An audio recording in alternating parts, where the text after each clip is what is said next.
নির্বাচন। এটা আসলে মূলত নির্বাচন হয়নি, এটা হয়েছে ইলেকশন ইঞ্জিনিয়ারিং। একটা প্রতিষ্ঠানের প্রধান যিনি ভিসি, তিনি যদি কোনো সংগঠনের পক্ষে সরাসরি কাজ করে সেটাকে কি ইলেকশন বলা যায়? বলা যায় না। রাতের আধারে ব্যালট বাক্সে ভোট ঢুকিয়ে রেখে দিনে সেটা গুনিয়ে দেখিয়েছে ডাকসু নির্বাচনের শিবির জয়ী। আরে ফরহাদ এবং এই যে কায়েম, ওরা তো আসলে শিবির না, ছাত্রলীগ। এই ছাত্রলীগকে আবার এই ভিসি প্রতিষ্ঠা করলো। ছাত্রলীগের নেতা ছিল, হয়েছে শিবির, ভিসির সহযোগিতায় হয়েছে নির্বাচিত। এটা দিয়ে কিছুই বলা যায় না।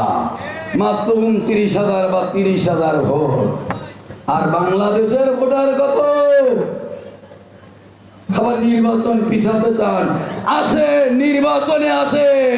আপনারা তো জয়ী যদি হন হবেন, আর আমরা যদি হই তো হব।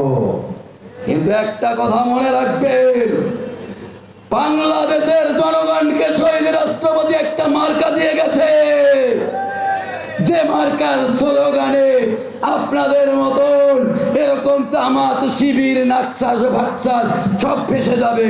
মার্কাটা কি জানেন? মার্কাটা জানেন? এই কোন মার্কা আছে? এই কোন মার্কা আছে? এই শহীদ রাষ্ট্রপতি জিয়াউর রহমান দিয়ে গেছে কোন মার্কা আছে? খালেদা জিয়ার কোন মার্কা আছে? এই তারেক রহমানের কোন মার্কা আছে? এই জুবাইদুর রহমানের কোন মার্কা আছে? জায়মা রহমানের কোন মার্কা আছে? রাসেল ভাইয়ের কোন মার্কা আছে?